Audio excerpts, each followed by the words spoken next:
안녕하세요. 변화. 참 많이 쓰는 말이죠. 근데 진짜 변한다는 건 뭘까요? 오늘은 에베소서 4장을 가지고 한번 깊이 파고들어 보려고 합니다. 낡은 나를 벗어던지고 완전히 새로운 나로 거듭나는 그 여정. 지금부터 함께 떠나보시죠. 자, 진정한 변화. 여러분은 이게 뭐라고 생각하세요? 그냥 뭐 습관 좀 바꾸는 거? 그 정도는 아닐 것 같죠? 맞아요. 오늘 우리가 나눌 이야기의 모든 게 바로 이 질문에서부터 시작됩니다. 이 변화의 여정을 설명하는 아주 중요한 단어가 있어요. 바로 성화입니다. 좀 어렵게 들릴 수도 있는데 간단해요. 믿는 사람이 살아가면서 점차 예수 그리스도의 모습을 닮아가는 거예요. 근데 이게 평생에 걸쳐서 일어나는 과정이라는 거죠. 비유하자면 낡고 해진 옷을 벗어버리고 완전히 새 옷으로 갈아입는 것, 바로 그런 이미지입니다. 자, 그럼 이 여정을 어떻게 가야 할까요? 오늘 우리가 살펴볼 순서는 이렇습니다. 먼저 우리의 목적지가 어딘지 딱 정하고요. 그리고 그 목적지로 가는데 필요한 두 종류의 믿음이 뭔지 알아볼 거예요.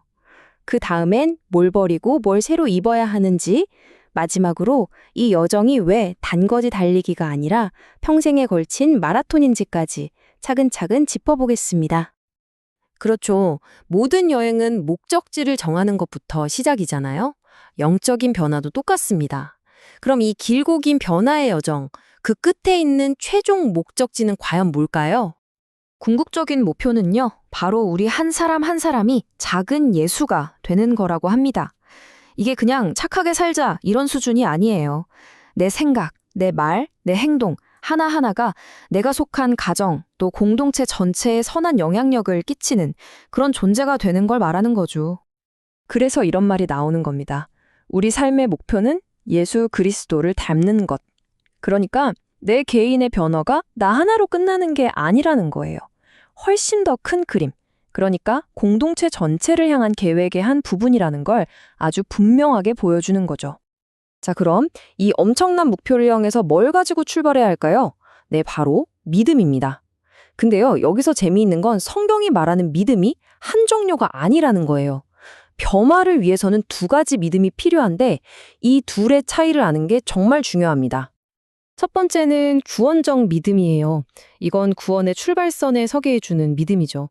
모든 신자에게 똑같이 주어지는 선물 같은 겁니다. 하지만 이걸로 끝이 아니에요. 진짜 삶의 변화, 즉 성화를 이끌어내는 건 바로 두 번째, 성장하는 믿음입니다. 이 믿음은 사람마다 크기가 좀 달라요. 그래서 어떤 사람은 조심스럽게 한 발짝 떼게 만들고 또 어떤 사람은 자기 모든 걸 던져서 과감하게 나아가게 만들기도 하죠. 그럼 이 믿음이 우리 안에서 제일 먼저 작동하면 무슨 일이 일어날까요? 놀랍게도 버리는 일부터 시작한다고 합니다. 그렇죠. 변화라는 게 뭔가 새로운 걸 얻기 전에 일단 낡은 것부터 버려야 하는 거잖아요. 우리가 벗어던져야 할 그 옛 사람, 대체 어떤 모습일까요? 하루 이런 모습입니다. 방향 잃은 배처럼 인생의 목적 없이 떠다니고요. 생각은 어둡고 혼란스럽고 마음은 돌처럼 굳어버린 상태. 결국엔 그냥 눈앞의 욕망만 쫓아서 살게 되고 영적으로는 완전히 무감각해지는 거죠. 성경은 이 상태가 얼마나 심각한지 정말 무섭게 경고하는데요. 하나님의 생명에서 떠나 있다. 이게 바로 사람이 겪을 수 있는 가장 큰 비극이고 저주라고까지 말합니다. 아니, 그럼 이런 비극적인 상태에서 빠져나올 길이 없는 걸까요? 아니요, 다행히도 길이 있습니다. 바로 새 사람을 입는 거예요. 여기서 키워드는 입는다는 이 행동입니다. 수동적으로 기다리는 게 아니라는 거죠. 변화는 절대 저절로 일어나지 않으니까요. 에베소서 4장을 보면 이 변화를 위한 3단계 공식이 아주 명확하게 나와 있어요. 1단계, 낡아빠진 옛사람을 의식적으로 벗어버린다. 2단계, 우리의 생각과 마음의 중심, 그 영을 새롭게 한다. 그리고 마지막 3단계, 하나님을 닮게 만들어진 새 사람을 입는다. 이 모든 과정의 핵심, 느껴지시죠? 바로 우리의 적극적인 선택과 행동에 달려있다는 겁니다. 좋아요. 그럼 이렇게 벗고 입는 걸 계속 하려면 에너지가 필요할 거 아니에요? 그 힘은 어디서 올까요? 바로 배움에서 온다고 합니다. 새 사람은요, 그리스도가 어떤 분인지 계속 배우고 알아가는 만큼 자라난다는 거예요. 결국 우리가 무엇을 아느냐가 우리가 어떤 사람이 되는지를 결정하는 거죠. 자, 이제 벗고 입는 방법도 알았겠다. 그럼 이제 변화는 시간 문제일까요? 여기서 우리가 꼭 알아야 할 아주 중요한 현실이 있습니다. 뭐냐면요, 이 변화라는 게, 자, 오늘부터 변해야지, 이렇게 딱 한 번 결심한다고 끝나는 게 아니라는 거예요. 이건 우리 평생에 걸쳐서 계속되는 여정입니다. 이걸 아이가 어른으로 자라는 과정에 비유하면 딱 맞아요. 어제 자고 일어났다고 오늘 갑자기 키가 10cm 크진 않잖아요? 똑같아요. 우리 내면도 하룻밤 사이에 완성되는 게 아닙니다. 아주 조금씩 하지만 꾸준하게 점진적으로 성장해 나가는 거죠. 그럼 이 꾸준한 노력을 어떻게 계속할 수 있을까요? 성경은 이렇게 조언합니다.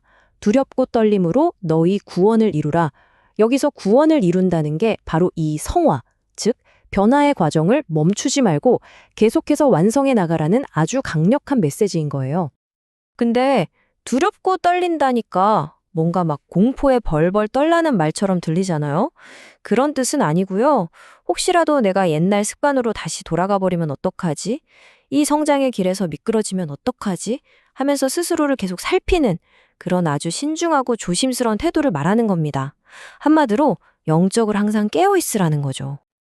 오늘 우리는 에베소서 4장을 통해서 변화라는 기나긴 여정에 대해 함께 알아봤습니다. 목적지도 분명하고 그 방법도 제시됐죠. 이제 남은 건 우리의 선택뿐입니다. 자, 이 평생의 여정 위에서 여러분이 오늘 내디딜 다음 한 걸음은 무엇이 될까요?